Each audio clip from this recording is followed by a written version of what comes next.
Bihar news में स्वागत है आपका दोस्तों। मैं हूं फिरदौस गनी और आप देख रहे हैं केडीवी लाइव। दोस्तों आज हो चुका है 14 अगस्त 2023। तो आज की पूरे बिहार की टॉप न्यूज लेकर आए हैं आपके लिए। दोस्तों वीडियो शुरू करने से पहले आपको बता दें कि अगर आप नए आए हैं इस चैनल पर तो फिर चैनल को सब्सक्राइब करके बेल आइकन को प्रेस कर दीजिए और साथ ही वीडियो को लाइक कर दीजिए, अपने दोस्तों के साथ शेयर भी कीजिए। तो चलिए शुरू करते हैं आज की पूरे बिहार की टॉप न्यूज। दोस्तों आज बिहार न्यूज की शुरुआत टॉप हेडलाइन के साथ करते हैं। तो बात करते हैं कि अब फेक न्यूज फैलाने वालों की खैर नहीं, नए कानून से कसी जाएगी नकेल, अमित शाह ने पेश किया बिल। रिश्ते हुए शर्मसार, पत्नी को लेक्चरर बनाने के लिए पति ने की सालों मेहनत, अब पत्नी ने कहा तुम मेरे लायक नहीं, पति की तुड़वा दी टांग। राज्य भर के स्कूलों का हो रहा निरीक्षण, के पाठक ने जिलों से मांगी जानकारी, जाने क्या है कारण। दीपावली और छठ में कैसे घर जाएंगे लोग, महानगरों से आने वाले ट्रेनों में अभी से चल रही है वेटिंग, कई में बुकिंग बंद। बिहार के कई जिलों में बाढ़ की दस्तक, खतरे के निशान को भी पार कर गई है प्रमुख नदियां। भिंडी और दूध में मिलाकर बेची जा रही है शराब, शराब तस्करों का नया कारनामा। अथक समर्पण और कठोर प्रशिक्षण को दर्शा रही है जीत, पीएम मोदी ने हॉकी खिलाड़ियों को दी है बधाई। स्वतंत्रता दिवस पर पटना वासियों को मिलने जा रही है 3 बड़ी सौगात, सीएम करेंगे इन परियोजनाओं का उद्घाटन। अमित शाह ने बढ़ाया बीएसएफ जवानों का हौसला, कहा आप सीमा पर तैनात हैं इसीलिए मैं आराम से सो सकता हूं।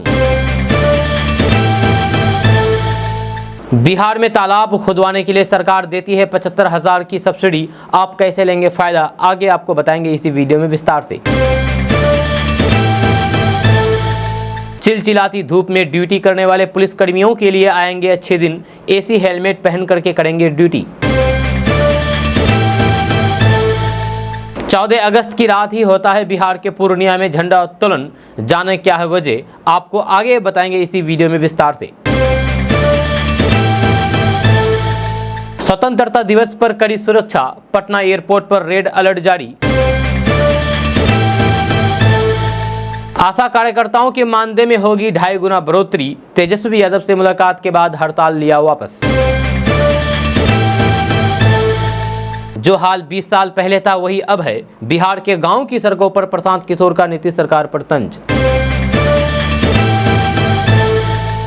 अनपढ़ नेताओं को वोट ना दे, ऑनलाइन क्लास में टीचर ने राजनेताओं को लेकर के आपत्तिजनक टिप्पणी की, वीडियो हुआ वायरल। के पाठक के फैसले से कोचिंग एसोसिएशन नाराज, नीतीश से करेंगे के पाठक की शिकायत। नीतीश जैसे लोग 1960 में जी रहे हैं, बिहार को अनपढ़ और मजदूर बना दिया है, यह कहना है प्रशांत किशोर का। दोस्तों अब खबर विस्तार से। तो बात करते हैं कि बिहार के उप मुख्यमंत्री तेजस्वी यादव ने भारतीय जनता पार्टी पर बड़ा आरोप लगाया है। उन्होंने नरेंद्र मोदी पर आरोप लगाया है।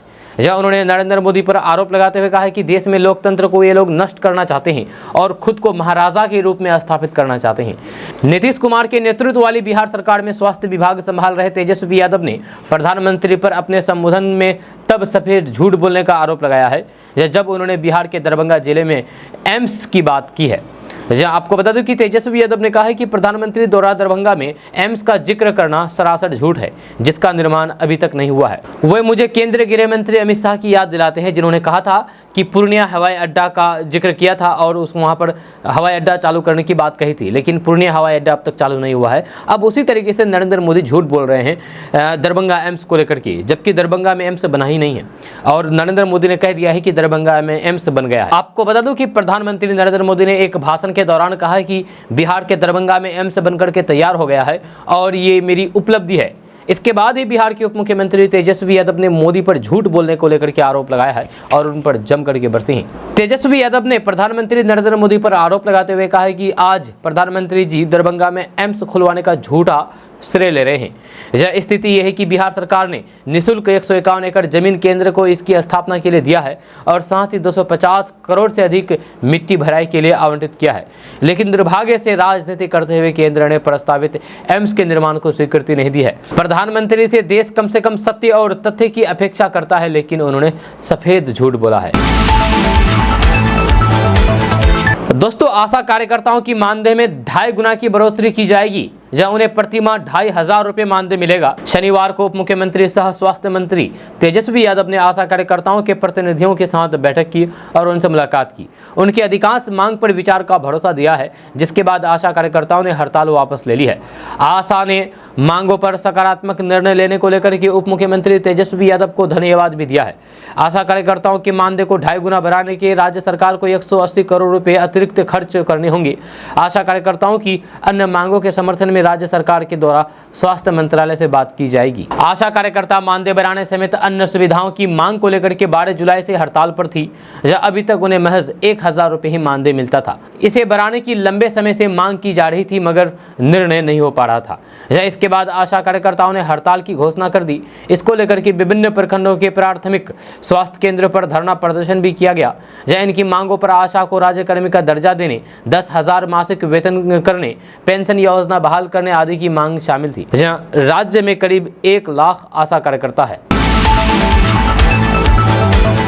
दोस्तों, बात करते हैं कि बिहार में रहने वाले लोगों के लिए बड़ी खबर सामने आ रही है। ताज़ा रिपोर्ट के मुताबिक बिहार के कटिहार, पूर्णिया, अररिया समेत 7 जिलों में भारी बारिश का अलर्ट जारी किया गया है, जहां इन जिलों में कुछ स्थानों पर मूसलाधार बारिश हो सकती है। मौसम विभाग ने आज बिहार के कटिहार, पूर्णिया, अररिया, किशनगंज, सुपौल, मधुबनी और सीतामढ़ी जिले में गरज चमक के साथ भारी बारिश को लेकर के येलो अलर्ट जारी किया है और लोगों को सावधान रहने के निर्देश दिए हैं। आपको बता दें कि बिहार के इन जिलों में बारिश के साथ साथ कुछ स्थान पर आसमानी बिजली भी गिर सकती है।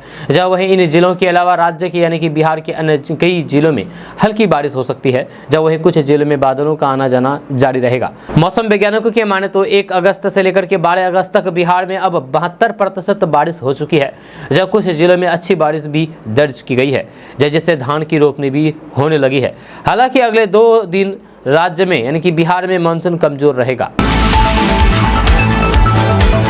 दोस्तों, बात करते हैं कि तेज गर्मी में ट्रैफिक सिग्नल पर ड्यूटी करने वाले पुलिस कर्मियों के लिए विभाग की तरफ से एसी हेलमेट के लिए नया प्रयोग शुरू किया गया है। जानकारी के मुताबिक हेलमेट को पावर देने के लिए बैटरी का यूज किया गया है, जो पुलिस कर्मचारियों को चिलचिलाती गर्मी के साथ साथ धूप और प्रदूषण से बचाएगा। इस प्रयोग के चलते हाल ही में अहमदाबाद में ड्यूटी के दौरान कुछ पुलिसकर्मी एसी हेलमेट पहने हुए देखे गए, जहां आगे इसके बारे में और डिटेल्स की जानकारी देने जा रही है। यह ट्रैफिक पुलिसकर्मियों को आमतौर पर बारिश में रेनकोट और सर्दियों में जैकेट उपलब्ध कराए जाते हैं, लेकिन गर्मियों में पुलिसकर्मियों को चिलचिलाती धूप में ही सड़क पर अपनी ड्यूटी करनी पड़ती है, जब मजबूरन। भले ही अभी बारिश का दौर चल रहा हो, लेकिन जब बारिश नहीं होती है तो फिर दोपहर के समय शहर में भारी गर्मी होती है। इस प्रकार इस नए प्रयोग से पुलिसकर्मियों को तेज गर्मी में भी काफी बेहतर स्थिति में ड्यूटी कर रहे हैं। जहाँ दिखने में इस हेलमेट का डिजाइन सामान्य तौर पर यूज किए जाने वाले हेलमेट की जैसे ही है, लेकिन इसके अंदर एक पंखा लगा हुआ है जो एसी की तरह ठंडी हवा देता है। जहाँ हेलमेट को एक बार चार्ज करने पर कई घंटों तक इसका यूज किया जा सकता है। बैटरी और हेलमेट को तार के जरिए जोड़ा गया है, जिसे इस हेलमेट को यूज करने वाले कमर से बांधना होता है। हालांकि अभी ये प्रयोग अपने शुरुआती चरण में है। कर्मचारियों के लिए ये कितना उपयोगी होगा, इसकी जानकारी इसका पूरा होने के बाद ही सामने आएगा। दोस्तों, बात करते हैं कि बिहार में बारिश के बाद सब्जियों की फसल खराब हो गई है, जहां कीमत पर वर्षा का असर पड़ा है। जहां वहीं अब कई तरह के सब्जियों के भाव में इजाफा हुआ है। बारिश की वजह से पिछले 3-4 दिनों में हरी सब्जियों की कीमत में 10 रुपये से अधिक की बढ़ोतरी दर्ज की गई है। जहां इन दिनों ज्यादातर हरी सब्जियों की कीमत 40 से 50 रुपये प्रति किलो के ऊपर है। सब्जियों में सबसे छोटे आकार का चटेल 160 रुपये किलो, तो फरस बीन 140 रुपये किलो शनिवार को बिका। धनिया पत्ता 200 रुपये किलो और हरी सब्जी 80 से 100 रुपये प्रति किलो के भाव में बिकी। जहाँ करी पत्ता 200 रुपये प्रति किलो बिक रहा है। जब सब्जी विक्रेताओं की माने तो आने वाले कुछ दिनों में सब्जियों के दामों में वृद्धि देखने को मिल सकती है। जहाँ टमाटर के अलावा नेनुआ, भिंडी, परवल, करेला, बैगन जैसे कई सब्जियां भी महंगी हो गई है। बताया जाता है कि सब्जियों की कीमत में इजाफा होने का मुख्य कारण बारिश होने की वजह से दियारा के इलाकों में पानी बढ़ना है, जहाँ खेत में पानी जम गया है, जहाँ इसके कारण फसल खराब हो रहा है। दियारा इलाके से परवल, भिंडी, नेनुआ, करेला और गोभी आती है। रांची से परवल, दिल्ली से फरस बीन बिहार आ रही है। दोस्तों बात करते हैं कि सभी डॉक्टर को जेनेरिक दवाएं लिखना अब अनिवार्य कर दिया गया है। ऐसा ना करने वाले डॉक्टर्स पर कार्रवाई होगी। यहां तक कि प्रैक्टिस करने का उनका लाइसेंस भी कुछ समय के लिए सस्पेंड किया जा सकता है। जहां राष्ट्रीय चिकित्सा आयोग यानी कि एनएमसी की तरफ से इस संबंध में नए नियम जारी कर दिए हैं। एनएमसी ने रजिस्टर्ड मेडिकल प्रैक्टिशनर्स के और प्रोफेशनल कंडक्ट से संबंधित नियम में डॉक्टर्स से ब्रांडेड जेनेरिक दवाएं लिखने से बचने के लिए भी कहा है। हालांकि डॉक्टर्स को वर्तमान में सिर्फ जेनेरिक दवाएं ही लिखनी होती है और फिर भारतीय चिकित्सा परिषद द्वारा 2002 में जारी रेगुलेशन में कोई दंडात्मक प्रावधान नहीं है। यह 2 अगस्त को अधिसूचित एनएमसी नियमों में कहा गया है कि भारत में दवाओं पर होने वाला खर्चा स्वास्थ्य देखभाल पर सार्वजनिक खर्च का एक बड़ा हिस्सा होता है। जैसे इसमें कहा गया है कि जेनेरिक दवाएं ब्रांडेड दवाओं की तुलना में 30 से 80% तक सस्ती है। इसलिए जेनेरिक दवाएं लिखने से स्वास्थ्य देखभाल की लागत में कमी आ सकती है और गुणवत्तापूर्ण देखभाल तक सुधार हो सकता है। नियमों में कहा गया है कि बार बार उल्लंघन करने पर डॉक्टर्स का प्रैक्टिस करने का लाइसेंस एक विशेष अवधि के लिए निलंबित किया जा सकता है। दोस्तों बात करते हैं कि बिहार के शिक्षा विभाग का डोर जब से के पाठक के हाथों में है, रोज यानी कि हर दिन कुछ न कुछ बदलाव होता आ रहा है। के पाठक ने सरकारी स्कूलों के अलावा कोचिंग संस्थानों पर भी अंकुश लगा रहे हैं ताकि कोचिंग जाने की वजह से छात्र छात्राओं का स्कूल न छूटे। आपको बता दें कि सुबह 9 बजे से शाम 4 बजे तक बिहार में सभी कोचिंग संस्थान बंद रखने का आदेश दिया गया है। के पाठक के इस आदेश से कोचिंग एसोसिएशन फॉर भारत नाराज हैं। यह शिक्षा विभाग के अपर मुख्य सचिव के पाठक के फैसले को लेकर के कोचिंग एसोसिएशन ने कहा कि इस फैसले से यहाँ के बच्चे कोटा, दिल्ली जैसे शहर में पढ़ने चले जाएंगे। यह कोचिंग एसोसिएशन ऑफ भारत के सचिव सुधीर कुमार सिंह ने कहा है कि बिहार में कोचिंग संस्थान बंद करने से 7 से 8 लाख रोजगार प्रभावित होंगे। इसके अलावा प्रदेश को राजस्व का भी बड़ा नुकसान होगा। जब वही एसोसिएशन ने कहा है कि वे मुख्यमंत्री नीतीश कुमार से मिलकर के पाठक की शिकायत करेंगे। वहीं कहा गया है कि अगर बिहार में इस फैसले को नहीं रोका गया तो फिर 90% कोचिंग संस्थान बंद हो जाएंगे, जिससे 4000 करोड़ रुपए से ज्यादा के राजस्व का नुकसान होगा। यह साथ ही कहा गया है कि गवर्नमेंट हमें गुड्स एंड सर्विसेज समझती है, यह जीएसटी के दायरे में रखना चाहती है। 18% जीएसटी हमसे चार्ज किया जाता है। बिजनेस के रूप में आप हमको देखते हैं, जबकि बिजनेस का मुख्य समय 9 से 5 बजे होता है। उसी समय आप हम पर रोक लगा रहे हैं। जब उन्होंने कहा है कि कोचिंग संस्थान वाले जीएसटी देते हैं तो फिर बाजार मांगों के अनुसार व्यवसाय का अधिकार है, हमें इस अधिकार से वंचित नहीं किया जा सकता है। दोस्तों बात करते हैं कि चुनावी रणनीतिकार और जनसुराज पदयात्रा के सूत्रधार प्रशांत किशोर ने नीतीश कुमार के 100 साल में दुनिया खत्म हो जाने के बयान पर अपनी प्रतिक्रिया दी है। प्रशांत किशोर ने नीतीश कुमार को घेरते हुए कहा है कि ऐसी बातें दिखता है कि वे भ्रम के शिकार हो गए हैं। प्रशांत किशोर ने कहा है कि मुझसे जब पूछा गया है कि सेमीकंडक्टर जैसी फैक्ट्री बिहार जैसे राज्यों में क्यों नहीं लगती है, तो फिर मैंने पत्रकारों को कहा है कि बिहार सरकार की पूरी कैबिनेट को बुला लीजिए, जिसमें नीतीश कुमार को भी बुला लीजिए जो इंजीनियर भी हैं। जब नीतीश कुमार अगर बता दे कि सेमीकंडक्टर होता क्या है तो फिर हम उनका जूता अपने सिर पर लेकर के चलने को तैयार हैं। या उनकी पूरी कैबिनेट में बैठे मंत्री तक को नहीं पता होगा। जब बिहार में मंत्रियों को पता नहीं होगा कि सेमीकंडक्टर होता क्या है तो फिर इसमें फैक्ट्री के बारे में ये सोच भी कैसे सकते हैं। बिहार के मुख्यमंत्री जो हैं उनको तो मालूम ही नहीं है कि सेमीकंडक्टर चीज आखिर है क्या। जब नीतीश कुमार से ये सवाल जरूर होना चाहिए कि आर्टिफिशियल इंटेलिजेंस से $1 बिलियन का नया इकोनॉमिक बन रहा है, जहाँ लाखों लोगों को रोजगार मिल रहा है, इस पर आपका क्या कहना है। तो नीतीश कुमार कहेंगे कि छोड़िए, जाने दीजिए, ये सबसे कुछ नहीं होता। या उनके हिसाब से नहीं होता होगा, सिर्फ 400 रुपये वृद्धा पेंशन देने से होगा। या 40 साल पहले साइकिल बांटो, उससे बिहार की तरक्की होगी। पूरे बिहार को अनपढ़ और मजदूर बना दिया है इस आदमी ने। नीतीश कुमार जैसे लोग चाहते हैं कि बिहार अनपढ़ बना रहे, तभी जाकर के इनको और फिर इनके 9वीं पास तेजस्वी यादव जैसे आदमी को अपना नेता मानेंगे। ये कहना है प्रशांत किशोर का। दोस्तों अब बात करते हैं कि अगर आप मॉडल बनने का सपना देख रहे हैं तो फिर आपके लिए ये अच्छी खबर है, महत्वपूर्ण खबर है। दरअसल बिहार के सबसे बड़े मॉडल हंट शो का ऑडिशन होने जा रहा है। यह शो का ऑडिशन पटना में 3 सितंबर को होगा। इस शो का आयोजन साल 2010 से देव एंड दिवा की ओर से किया जा रहा है। आपको बता दें कि 2010 से लेकर के 2019 यानी कि 10 साल में देव एंड दिवा के माध्यम से कई उभरते हुए मॉडल को एक बड़ा मंच प्राप्त हुआ है, जिसके माध्यम से आज कई लड़के लड़कियां मॉडलिंग एवं एक्टिंग में अपना कैरियर बना चुके हैं। बीते 10 सालों में देव एंड दिवा की खासियत रही है कि इसको जज करने बॉलीवुड के बड़े बड़े कलाकार आते हैं। वहीं इस साल भी इनके फाइनल में बॉलीवुड स्टार आफ्ताब शिवदासानी, गुलशन ग्रोवर और अक्षरा सिंह मौजूद रहेंगे। दोस्तों अब फेक न्यूज फैलाने वालों की खैर नहीं है। जो हाल ही में लोकसभा में पेश किए गए बिल की वजह फर्जी खबरें फैलाने वालों के लिए कड़े प्रावधान तय किए गए हैं। यह केंद्रीय गृह मंत्री अमित शाह ने शुक्रवार को लोकसभा में भारतीय न्याय संहिता विधेयक 2023 पेश किया, जब प्रस्तावित विधेयक को समीक्षा के लिए अस्थायी समिति को भेजा गया। विधेयक की धारा 195 के तहत एक प्रावधान है जो भारत की संपूर्णता और सुरक्षा को खतरे में डालने वाली फर्जी खबर या फिर धार्मिक जानकारी फैलाने वालों से संबंधित है। ऐसा करने वालों को 3 साल तक की कैद की सजा दी जाएगी। विधेयक की धारा 195D में लिखा गया है कि यदि कोई भारत की संपूर्णता, एकता और अखंडता या फिर सुरक्षा के खतरे में डालने वाली झूठी या फिर भ्रामक जानकारियां बनाते हैं या फिर प्रकाशित करता है तो फिर कारावास से दंडित किया जाएगा, जिसे 3 साल तक बढ़ा दिया जा सकता है या फिर जुर्माना या फिर दोनों से दंडित किया जाएगा। दोस्तों बात करते हैं कि अगले साल होने वाले लोकसभा चुनाव 2024 में 26 विपक्षी दलों ने बीजेपी नीति एनडीए को टक्कर देने के लिए इंडिया गठबंधन बनाया है। इसमें कांग्रेस समेत अरविंद केजरीवाल की आम आदमी पार्टी और ममता बनर्जी की सत्तारूढ़ टीएमसी पार्टी भी शामिल है, जिसका एकमात्र मकसद बीजेपी की एनडीए गठबंधन वाली केंद्र सरकार को तीसरी बार सत्ता पर काबिज होने से रोकना है। इस बीच इंडिया अलायंस बनने के बाद लोकसभा सीटों को लेकर के एक सर्वे किया गया है, जिसके नतीजे आपको चौंका सकते हैं। जी हाँ, इंडिया टीवी CNX ने इस सर्वे के नतीजे पिछले महीने की आखिरी में जारी किया है, जिसमें एनडीए इंडिया गठबंधन के आधार पर लोगों से लोकसभा सीट को लेकर के राय ली गई है। सर्वे के मुताबिक एनडीए गठबंधन को कुल 543 लोकसभा सीटों में से 318 पर जीत मिलती दिखाई दे रही है। जब वहीं इंडिया अलायंस यानी कि इंडिया गठबंधन को अगले साल होने वाले लोकसभा चुनाव में 175 सीटें मिलने का अनुमान जताया गया है, जबकि अन्य को 50 सीटें मिल सकती है।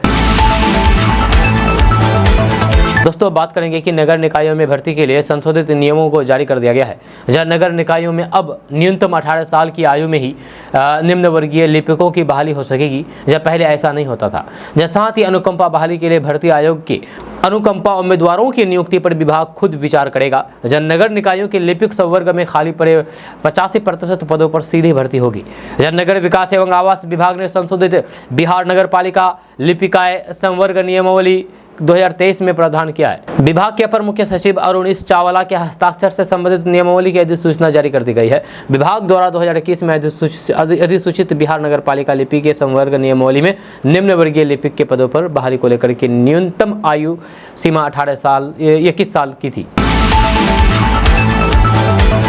दोस्तों बात करेंगे कि पत्नी के लेक्चरर बनने का सपना पूरा करने के लिए जिस पति ने कभी दुकान तो कभी फैक्ट्री में घंटों काम किया ताकि उसकी पत्नी की पढ़ाई पूरी हो जाए, वह अपना मुकाम हासिल कर ले, वह पत्नी अब लेक्चरर बन गई तो फिर पति के प्रति उसका रवैया बदल गया। स्थिति ऐसी हो गई है कि जिस पति के सहयोग से वह लेक्चरर बनी, अब उसी पति को अपने लायक नहीं समझती है। जी हाँ, अपने लायक नहीं मानती है। और तो और शुक्रवार को तो गजब ही हो गया, जब पति की मामूली बात इस कदर नागवार गुजरी कि महिला ने अपने भाई को बुला करके पति की जम करके पिटाई कर दी। दोस्तों बात करते हैं कि बिहार में स्कूलों में 1 जुलाई से निरीक्षण हो रहा है। जहां वही अब दैनिक निरीक्षण में क्या बदलाव हुए हैं, जिला शिक्षा पदाधिकारी इसकी रिपोर्ट देंगे। जहां शिक्षा विभाग के अपर मुख्य सचिव के पाठक के निर्देश पर जिलों से पूरी जानकारी मांगी गई है। दैनिक निरीक्षण में हुए बदलाव को फोटो के साथ दिखाना है, जब वीडियो कॉन्फ्रेंसिंग के जरिए समीक्षा बैठक की जाएगी। इसमें डीईओ प्रस्तुतिकरण के माध्यम से शिक्षा विभाग को निरीक्षण में बदलाव की जानकारी देंगे। निरीक्षण के पहले या 1 जुलाई के पहले और सभी स्कूलों की क्या स्थिति है, इसकी जानकारी देनी होगी। इसका सबसे बड़ा कारण है कि इससे स्कूलों की स्थिति, शिक्षकों के साथ ही छात्र और फिर छात्राओं की उपस्थिति, आधारभूत संरचना, स्कूल परिसर में साफ सफाई, कबाड़ का निस्तारण आदि की जानकारी का पता चल सकेगा। पहले और अब के बदलाव की स्थिति का पता चल सकेगा। इस संबंध में हर दिन अलग अलग जिलों के पदाधिकारी इसके बारे में जानकारी देंगे। दोस्तों बात करते हैं कि महानगरों में काम करने वाले अधिकतर लोग दीपावली, छठ पर्व में परिवार के साथ त्यौहार मनाने के लिए अपने गांव आते हैं। इस कारण ट्रेनों में बुकिंग शुरू होते ही धड़ाधड़ सीटें भर जाती है। इस बार दीपावली 12 नवंबर को और फिर छठ पूजा 17 नवंबर से शुरू होगी।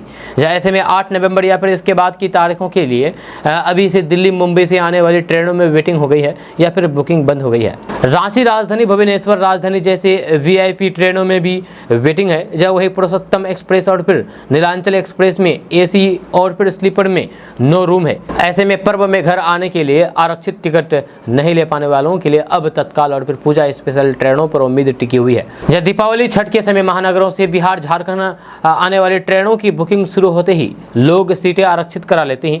जब इनमें से बहुत सारे लोग अपरिहार्य कारणों से पर्व के समय घर आने की स्थिति में नहीं होने के कारण बाद में टिकट रद्द कर देते हैं। इस कारण भी बुकिंग अधिक होती है। और फिर फिर वेटिंग टिकट भी सामान्य की तुलना में अधिक कंफर्म होता है। इस उम्मीद में भी लोग ट्रेनों के एसी और स्लीपर कोच के लिए अधिक वेटिंग लेते हैं। दोस्तों बात करते हैं कि बिहार में नाम के लिए शराबबंदी कानून लागू है। जहां बेशक बिहार में उत्पाद विभाग, पुलिस मिलकर के लगातार शराब माफियाओं, तस्करों, शराबियों, कारोबारियों के खिलाफ कार्रवाई कर रहे हैं, लेकिन पुलिस की आंखों में धूल झोंकने में शराब कारोबारी कामयाबी हो जाते हैं। यानी कि ये कहना सही होगा कि बिहार पुलिस अगर डाल पर है तो फिर शराब तस्कर पात पर। ताज़ा मामले में शराब तस्करी की ऐसे ही टेक्निक निकल करके सामने आई है, जो भी सुने वे दंग रह जाए। शराब तस्कर अब दूध, भिंडी जैसे सब्जियों की आड़ में शराब की तस्करी कर रहे हैं। ताज़ा मामले में छपरा जिले में उत्पाद विभाग की टीम ने एक ऐसे शराब तस्कर को गिरफ्तार किया है जो शराब की तस्करी करने के लिए दूध, भिंडी का सहारा ले रहा था। शराब तस्कर द्वारा शराब को दूध बेचने वाले बड़े डिब्बों में रखा था। जहाँ इतना ही नहीं, भिंडी के नीचे भी शराब और बियर की कैन छिपा करके रखी गई थी। यह तस्कर यूपी के बलिया जिले से शराब लेकर के आ रहा था। हालांकि छपरा में मांझी उत्पाद चेक पोस्ट पर उत्पाद विभाग की टीम ने तस्कर को धर दबोचा। दोस्तों अब बात करेंगे कि प्रधानमंत्री नरेंद्र मोदी ने कल एशियाई चैंपियनशिप ट्रॉफी हॉकी प्रतियोगिता में शानदार जीत के लिए भारतीय पुरुष हॉकी टीम की सराहना की है। जहां उन्होंने कहा है कि ये जीत खिलाड़ियों के अथक समर्पण, कठोर प्रशिक्षण और दृढ़ संकल्प को दर्शाती है। भारत ने 2 गोल से पिछड़ने के बाद कप्तान हरमनप्रीत सिंह की अगुवाई में शानदार वापसी की और फिर मलेशियाई को 4-3 से हरा करके रिकॉर्ड चौथी बार एशियाई चैंपियनशिप ट्रॉफी हॉकी प्रतियोगिता का खिताब अपने नाम किया है। इसी को लेकर के प्रधानमंत्री नरेंद्र मोदी ने बधाई दी है और कहा है कि एशियाई चैंपियनशिप ट्रॉफी हॉकी प्रतियोगिता में शानदार जीत पर हमारी पुरुष हॉकी टीम को बधाई। ये भारत के चौथे जीत है और हमारे खिलाड़ियों के अथक समर्पण, कठोर प्रशिक्षण और दृढ़ संकल्प को दर्शाती है। उन्होंने लिखा है कि उनके असाधारण प्रदर्शन ने पूरे देश में अत्यधिक गर्व की मान जगाई है। हमारे खिलाड़ियों को उनके भविष्य के प्रयासों के लिए शुभकामनाएं। दोस्तों बात करते हैं कि हर देश में शादी विवाह की अपनी अलग मान्यताएं हैं, जहां अलग अलग परंपराएं हैं, लेकिन एक ऐसा देश है जहां शादी की रस्म की पूरी कवायद सिर्फ एक ही दिन के लिए होती है। जब लड़कों का कुंवारा मिटाने का ये चलन चीन में तेजी से बढ़ रहा है। जहाँ ये ऐसी शादी है जिसमें लड़का सिर्फ एक दिन के लिए दूल्हा बनता है, दुल्हन ही एक ही दिन की होती है। जहाँ इस तरह की शादी के लिए लड़के काफ़ी पैसा खर्च करते हैं और ये चलन तेज़ी से बढ़ रहा है। जहाँ ऐसा इसलिए भी हो रहा है क्योंकि चीन में लड़कों के कुंवारे मरने पर अलग तरह की मान्यताएं हैं। एक दिन की अनोखी शादी कहीं नहीं बल्कि चीन में होती है। जहाँ इस वक्त पूरे चीन में एक अलग तरह की शादी हो रही है। यहाँ लड़के एक दिन के लिए शादी के बंधन में बनते हैं। जहाँ ऐसी शादियाँ चीन की पुरानी परंपरा में शामिल नहीं रही है, जहाँ लेकिन हाल ही में इस तरह की शादियाँ ज़रूर देखने को मिल रही है। इन शादियों की सबसे अनोखी बात यह है कि इनके लिए कोई बहुत बड़ा प्रोग्राम नहीं रखा जाता है। इन्हें बहुत ही नॉर्मल और गोपनीय तरीके से किया जाता है। इन शादियों के पीछे जानकार मानते हैं कि चीन में लड़कों की शादी नहीं हो पा रही है। दरअसल शादी के लिए वहां लड़के के परिवार को काफी पैसा खर्च करना पड़ता है। ऐसे में ज्यादातर लड़के बिना शादी के रह जाते हैं। लेकिन समस्या यही कि चीन में लड़कों का कुंवारा मारना शुभ नहीं माना जाता है। यही वजह है कि लड़के अपने सिंगल होने का आइडेंटिटी को मिटाने के लिए एक दिन के लिए सही लेकिन शादी के बंधन में बंध जाते हैं। जहाँ चीन के कुछ इलाकों में तो ऐसे भी परंपरा है कि अगर किसी लड़के की मृत्यु बिना शादी हो गई तो फिर उसे अंतिम विदाई देते वक्त उसकी शादी करा दी जाती है। दोस्तों बात करते हैं कि पटना और आसपास के लोगों को स्वतंत्रता दिवस से पहले 3 बड़ी सौगात मिलने वाली है। जहां ये 3 परियोजनाओं से यातायात सुगम हो सकेगी। इन परियोजनाओं में जेपी गंगा पथ का गाय घाट तक विस्तार, लोहिया पथ चक्र के ऊंचे हिस्से का उद्घाटन एवं हाजीपुर छपरा रोड को जोड़ने वाला सोनपुर के बीच गोविंद चक रेलवे क्रॉसिंग पर बनाए गए आरओबी का उद्घाटन शामिल है। सूत्रों से मिली जानकारी के अनुसार मुख्यमंत्री नीतीश कुमार इन तीनों परियोजनाओं का स्वतंत्रता दिवस के मौके पर उद्घाटन करेंगे। जहां इस सभी परियोजनाओं के उद्घाटन के बाद राजधानी पटना के यातायात से जुड़ी हुई कई समस्याओं का हल हो सकता है।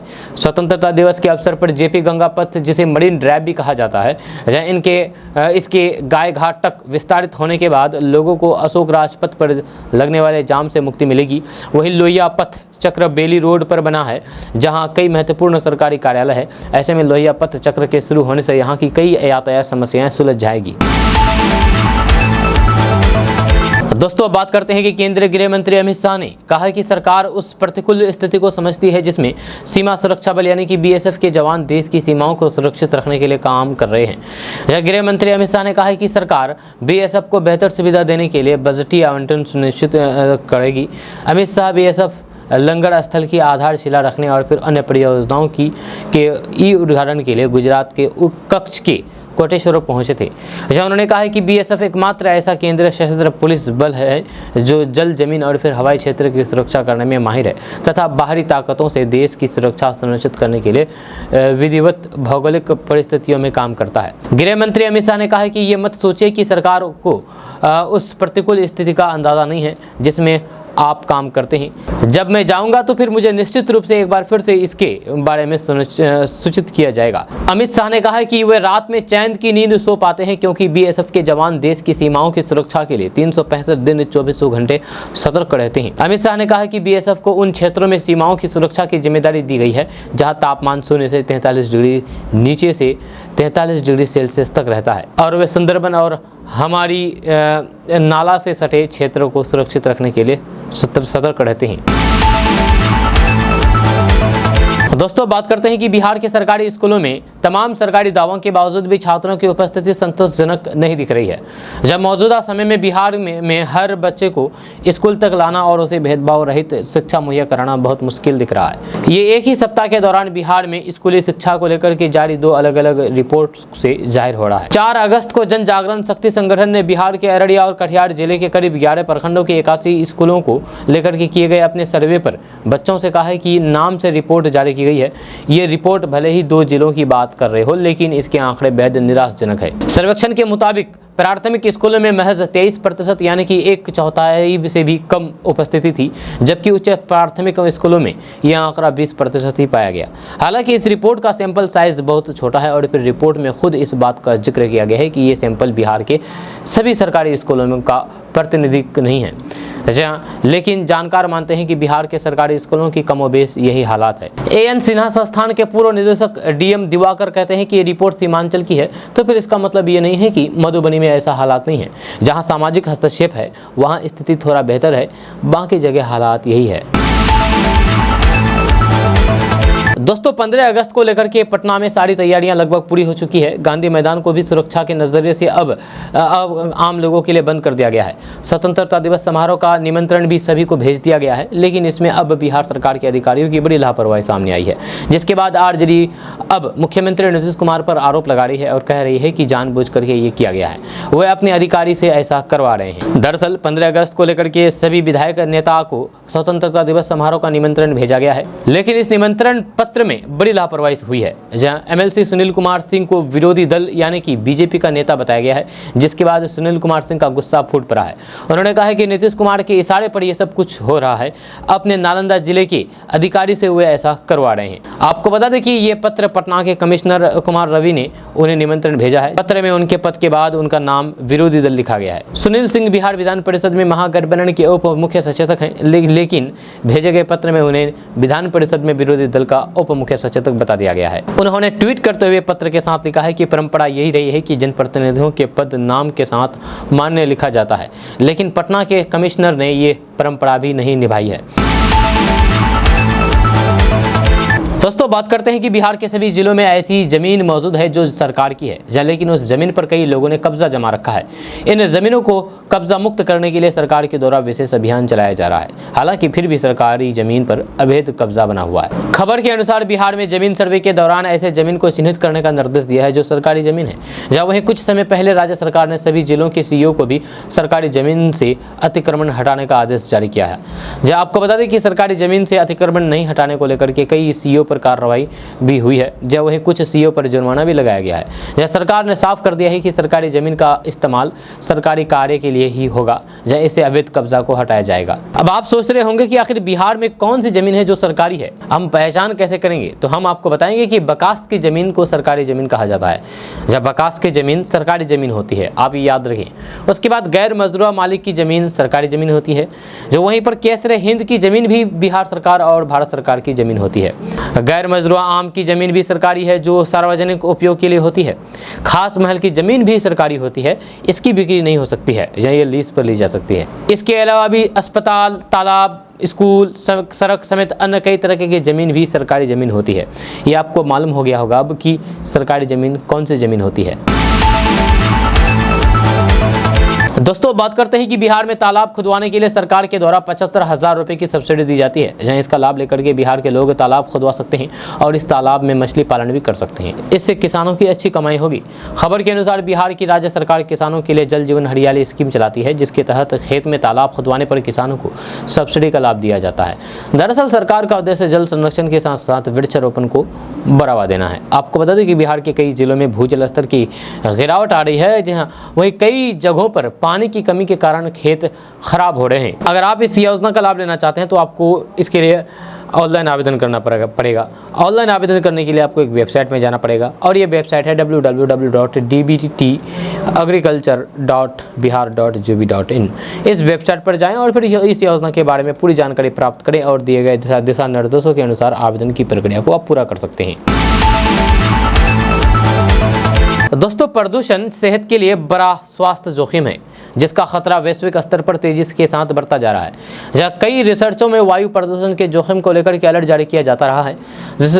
रिसर्चकर्ता बताते हैं कि वायु प्रदूषण के कारण फेफड़ों से संबंधित समस्याओं के विकसित होने के अलावा इसे शरीर के लिए और भी कई प्रकार के हानिकारक पाया गया है।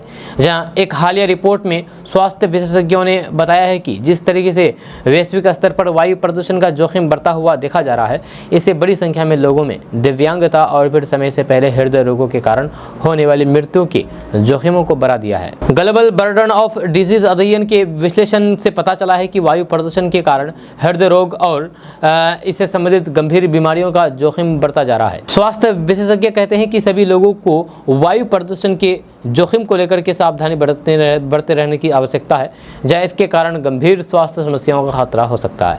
ये पूरी दुनिया के लिए खतरा है। ईरान में Tehran university of medical sciences में नॉन कम्युनिकेबल डिजीज के प्रमुख फरजाद अफर कहते हैं कि दुनिया भर में तेजी से बढ़े वायु प्रदूषण और PM 2.5 के स्तर के कारण 1990 से 2019 तक विकलांगता के मामले में इजाफा हुआ है, जहां हमने वैश्विक स्तर पर इस बढ़ते हुए बोझ पर ध्यान केंद्रित किया है। दोस्तों बात करते हैं कि भाजपा प्रधान कार्यालय में बिहार विधानसभा के नेता प्रतिपक्ष विजय कुमार सिन्हा ने कहा कि बिहार में जंगल राज से भी ज़्यादा भयावह समय आ गया है। या इसके पूर्व आज से वे अरमा गांव गए थे, जहां के एक परिवार के प्रमुख व्यक्ति की हत्या कर दी गई, लेकिन प्रशासन के लोग इसको दुर्घटना बता रहे हैं। जिस व्यक्ति के बारे में FIR दर्ज कराया गया है वह व्यक्ति आपराधिक चरित्र का भी है। जहां उन्होंने कहा है कि बिहार में एक नया खेल चल रहा है कि लोगों की जान जाती है तो फिर दुर्घटना में बदल दिया जाता है, यहाँ तक कि पोस्टमार्टम रिपोर्ट भी बदल दी जाती है। विजय कुमार सिन्हा ने कहा है कि प्रशासन निकम्मा और कमजोर हो गया है, लोगों के साथ न्याय नहीं हो पा रहा है। उन्होंने प्रशासन से लोगों को न्याय दिलाने की बातें कही है, वरना जनता उनके खेल से तंग आकर के जन आंदोलन करेगी। एक अन्य मामलों में उन्होंने कहा है कि वैसे प्रशासनिक पदाधिकारी जो ये खेल खेल रहे हैं उन्हें अपने कार्यशैली को सुधार लाना अनिवार्य है, या अन्यथा भाजपा की सरकार के बनने के बाद उनके पुराने फाइल खुलेंगे और फिर इस खेल से कमाए गए सारे धन की जांच की जाएगी। दोस्तों बात करते हैं कि बिहार में बक्सर के रहने वाले आशीष सिंह भूषण ने अपने शहर का नाम रोशन किया है, जहां उन्होंने अपने कठिन परिश्रम के बल पर इसरो में वैज्ञानिक बनकर के जिले सहित पूरे प्रदेश का मान बढ़ाया है। आशीष जिले के ब्रह्मपुर निवासी मेला मालिक सह पूर्व जीप सदस्य मार्केंडे सिंह के पौत्र और रघुनाथपुर व्यापार मंडल के अध्यक्ष भारत भूषण सिंह और फिर मां किरण देवी के पुत्र हैं। आशीष महज 22 साल की उम्र में इतनी बड़ी कामयाबी हासिल की है, जिले में युवाओं को प्रेरणा स्रोत बन गए हैं। जहाँ आशीष की सफलता पर पूरे गाँव में खुशी का माहौल है, आपस में मिठाइयां बांटी जा रही है। आशीष के पिता भरत भूषण सिंह ने बताया है कि उनके बेटे ने वैज्ञानिक बनकर के न केवल परिवार का मान सम्मान बढ़ाया है बल्कि जिले को गौरवान्वित किया है। जहां उन्होंने बताया है कि आशीष बचपन से ही मेधावी छात्र रहा है। आशीष का चयन इसरो के अंतरिक्ष विज्ञानी ग्रुप A में हुआ है, जहां चयन के बाद उनका बेटा केरल के तिरुवनंतपुरम में स्थित इसरो में योगदान दे चुका है। आशीष के पिता ने बताया है कि जब सिलेक्शन की खबर मिली तो फिर पूरा परिवार खुशी से झूम उठा। जब उन्होंने बताया है कि जब चयन हुआ तो फिर आशीष ने इच्छा जताई कि कार्यस्थल तक उसके माता पिता उसके साथ चले जाएं। इसके बाद दोनों दंपत्ति बेटे को छोड़ने तिरुवनंतपुरम तक गए। जब पिता ने बताया है कि पहली बार ब्रह्मपुर गांव का कोई बेटा इसरो के वैज्ञानिक के रूप में चयनित हुआ है, जिससे बधाई देने वाले लोगों का तांता लगा हुआ है। दोस्तों बात करेंगे कि एनडीए गठबंधन के सभी दलों के राष्ट्रीय प्रवक्ताओं के साथ दिल्ली में बैठक की गई, जिसमें आने वाले दिनों में गठबंधन कैसे मजबूती से आगे सभी राज्यों में काम करेगी, इस पर चर्चा की गई। एनडीए गठबंधन की बैठक को लेकर के विपक्षी दलों ने तंज कसते हुए कहा कि जब से इंडिया गठबंधन बना है तब से एनडीए गठबंधन के अंदर बेचैनी बढ़ी हुई है। हम लोगों ने जब बैठक की शुरुआत की तो फिर लंबे समय बाद एनडीए गठबंधन की भी बैठक हुई, जहाँ इसके पहले तो कभी चर्चा भी नहीं होती थी। बिहार सरकार के पूर्व मंत्री साहब बीजेपी विधायक जीवेश मिश्रा ने विपक्षी के सवालों का जवाब देते हुए कहा कि भारतीय जनता पार्टी से ज्यादा कोई कार्यक्रम करने वाली पार्टी नहीं है। बीजेपी सबसे ज्यादा कार्यक्रम करती है, जब इस तरीके से बेतुके बातें करते हैं। महागठबंधन के लोग इस गठबंधन में सबका अपना स्वार्थ है। एक एक करके आने वाले दिनों में महागठबंधन के सभी दल बाहर आ जाएंगे। एनडीए की बैठक पर कांग्रेस विधायक दल के नेता शकील अहमद खान ने तंज कसते हुए कहा कि एनडीए है कहां? अटल बिहारी वाजपेयी के समय में एनडीए हुआ करता था। जब से हमारा ये नया गठबंधन बना है तब से इनके अंदर बेचैनी पैदा हो गई है। यही वजह है कि ये लोग लगातार बैठक कर रहे हैं, गठबंधन की चर्चा कर रहे हैं। उन्होंने कहा है कि इंडिया जीतेगा, एनडीए हारेगा। दोस्तों बात करते हैं कि बिहार की बेटियां अभी के दौर में बड़े बड़े दौर पर कब्जा जमा करके देश की सेवा कर रही है। जैसे कड़ी में रोहतास की एक बेटी Rashim Singh Vikram Sarabhai space research centre में वैज्ञानिक बनकर के जिले ही नहीं बल्कि पूरे राज्य का नाम रोशन किया है, जिसके बाद जिले भर के लोग बेटी की इस कामयाबी पर बधाई दे रहे हैं। रशिम सिंह का चयन भारतीय अंतरिक्ष अनुसंधान संगठन इसरो के प्रमुख केंद्र Vikram Sarabhai space research centre Trivandrum में वैज्ञानिक के पद पर हुआ है। आपको बता दें कि रसीम मूल कोचास प्रखंड की तेतरिया गांव की रहने वाली है। रशिम के पिता राधेश्याम सिंह और फिर माता यशोदा पांडे शिक्षक हैं। वर्तमान में इनका पूरा परिवार जिला मुख्यालय सासाराम से गजरार मोहल्ला में रहता है। रसीम ने बाल विकास विद्यालय सासाराम से 2016 में मैट्रिक की परीक्षा पास की थी, जबकि 2018 में ये भी आर फाउंडेशन स्कूल सासाराम से इंटरमीडिएट की परीक्षा पूरी की। 2019 में आईआईटी की परीक्षा पास करने के बाद रसीम इसरो द्वारा संचालित Indian institute of space science and technology Trivandrum में एरोस्पेस इंजीनियरिंग में दाखिला लिया था, जिसके बाद 2023 में बीटेक की परीक्षा पास करने के बाद रसीम सिंह का चयन वैज्ञानिक के पद पर हुआ है। जब उनके चयन से परिवार, शिक्षक और जिले के युवाओं में खुशी का माहौल है। रसीम के शिक्षक माता पिता बताते हैं कि बचपन से ही उनकी बेटी मेहनती है।